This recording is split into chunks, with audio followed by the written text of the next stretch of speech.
અને આજે છે ને મોર્નિંગ બ્રેકફાસ્ટમાં મને કેરી ખાવી છે, તો બધી સરસ પાકી ગઈ છે.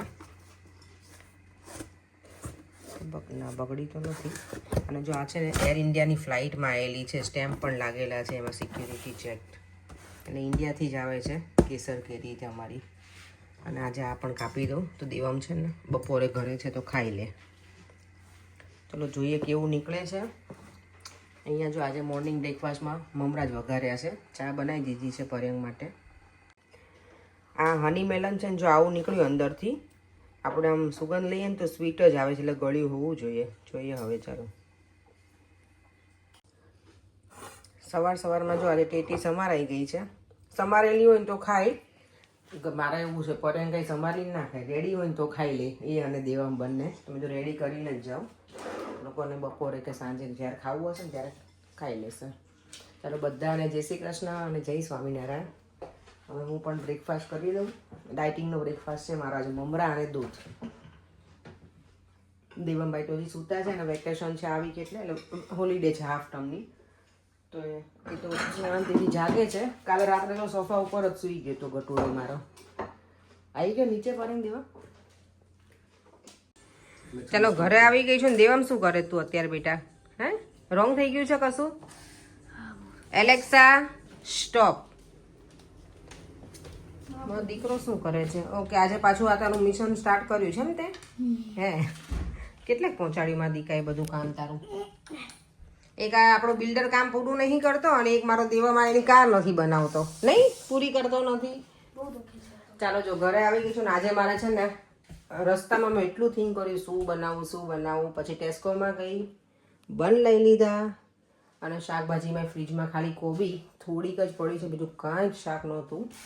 તો મેં લીધું ફ્લાવર, અને બનશે આજે પાઉંભાજી. ચાલો તો ફટાફટ સ્ટાર્ટ કરી દઉં ડિનર બનાવવાનું. ચાલો જો લસણની ચટણી બનાવવી છે ને આજે પાઉંભાજીની જોડે.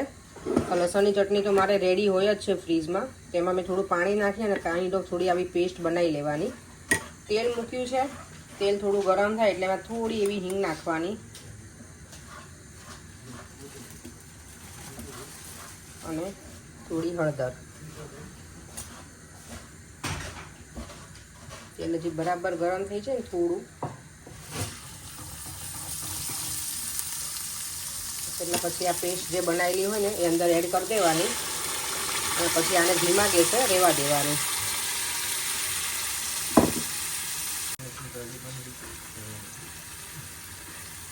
આમાં જો મેં થોડો છે ને હવે ગરમ મસાલો એડ કરીશ, અને ધાણા જીરું. બસ હવે એટલે આપણી લસણની ચટણી રેડી થઈ જશે થોડી વારમાં. તેલ એકદમ છૂટું પડી જાય ને ત્યાં સુધી રહેવા દેવાનું આને, કારણ કે આમાં આપણે પાણી એડ કર્યું હોય તો પછી એને મજા ના આવે, સ્ટીકી લાગે ચટણી થોડી.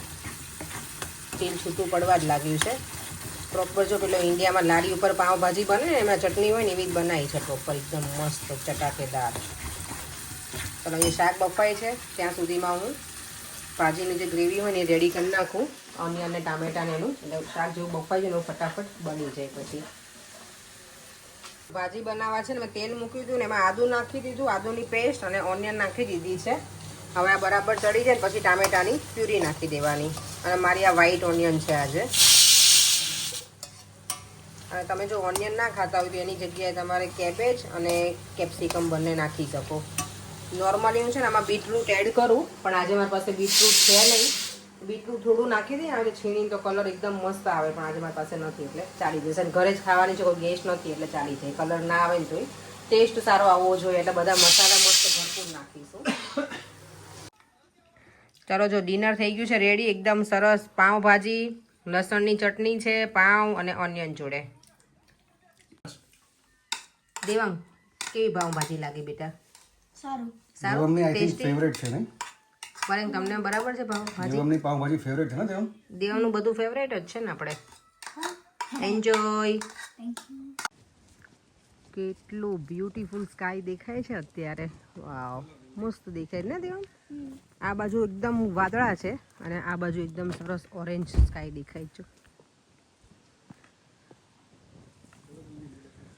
જમીને ફ્રી થઈને લીડરમાં જઈને આવ્યા અને હવે પાછા મારી ફ્રેન્ડ અંકિતાના ઘરે આવી ગયા છે. આપણે સમરમાં કેવું એના ઘરે બેસવા જઈએ ને એવું મને ફીલ થાય છે. આમ બધા આવ્યા છીએ ને એટલે હું પડે ને દેવને હોલિડે છે દેવને લઈને આવ્યા છીએ જોડે નહીં પડે. ચાલો આ જો અંકીના ઘરે આ બે ચેસ રમવા બેસી ગયા છે. હરુ તને આવડે છે ચેસ રમતા? યા અને તને દેવમ હરલીને સરસ આવડે દેવમ રમતા? કોણ આ લોકોને? આને તો છે નકરું હસું ચાલશે ગટોડીને. જો હરલીને છે ને પાછું ચેસ રમતી રમતી કંઈક બીજી ગેમ કરી છે ને સ્ટાર્ટ. શું રમે બેટા? આ એક ઇજિપ્શિયન ગેમ છે. હે એને માનકાલા કહેવાય. શું કહેવાય? માનકાલા. માનકાલા? ઓકે માનકાલા લે. માનકાલા અંકી નામ જોરદાર છે. માનકાલા મને આજ જ ખબર પડી. હા કોઈ ઇજિપ્તમાં રહેતું હોય ને ખબર હોય ને તો કેજો મારા કોઈ વ્યુઅર્સ હોય તો કે આ સાચી ગેમ છે કે ખોટું નામ છે. હારું પછી આને રમવાનું કેવી રીતે બેટા? લાઈક તમને અહીંયા બીજ નાખો ને તો 4 બીજ આમાં હોય તો છે ને બધામાં શેર કરવાનું. ગોર ગોર કરવાનું પછી બધામાં શેર કરવાનું હોય. ઓકે ગોર ગોર કરવાનું. ગોળ ગોળ ગોળની જગ્યાએ ગોર ગોર. આ લોકો ગુજરાતી બોલે ને છોકરાઓ અમને બહુ મજા આવે. મારો દેવમી આવું જ બોલે છે એટલે અમે હસીએ છીએ. એટલે એવું ના વિચારતા કે અમે છોકરાનું કઈ ઓલું મજાક ઉડાવે પણ અમને મજા આવે લોકો બોલે ને ત્યારે ગુજરાતી. તમારા લોકોને ગુજરાતીમાં જ બને ને બોલવાનું તારે ને દે હરલીને દેવામ બધાને ગમે ત્યારે મળો ને ત્યારે તો મજા આવે નહીં? અંકિતાના ઘરેથી તો આવી ગયા. ત્યાં મસ્ત આઈસ્ક્રીમ ખવડાયો તો અમને બ્રાઉની વાળો મજા આવી ગઈ. ચોકલેટ વાળું ખાવાની તો મજા આવે પણ પછી બોડી વધતું જાય એવું લાગે મને. ચાલો વિડીયોને એન્ડ કરી દઈએ. મશીન ચાર્જિંગમાં મૂકી દો. મેં જે આઈબ્રો શીખી છે એનું મશીન છે ચાર્જિંગ કરવું પડે એને મારે ઓલ નાઇટ. તો પછી એક આઈબ્રો થઈ જાય એમાં 2-3 કલાક સુધી આ મશીન ચાલે એવું કંઈક છે. એની બેટરીની જે શું કે લોંગ લાસ્ટિંગ હોય ને એ. તો આજે ફૂલ નાઇટ હું એને ચાર્જ કરીશ તો આખું મશીન પ્રોપરલી ચાર્જ થઈ જશે. ચાલો દેવમ પણ સૂઈ ગયો છે અને હું વિડીયોનો એન્ડ કરી દઉં છું. ફરીથી મળીશું કાંઈ નવા વિડીયો સાથે. Bye bye. જય શ્રી કૃષ્ણ. જય સ્વામિનારાયણ. જો વિડીયો ગમ્યો હોય તો લાઇક શેર અને મારી યુટ્યુબ ચેનલને સબસ્ક્રાઈબ કરવાનું ના ભૂલતા. Bye bye.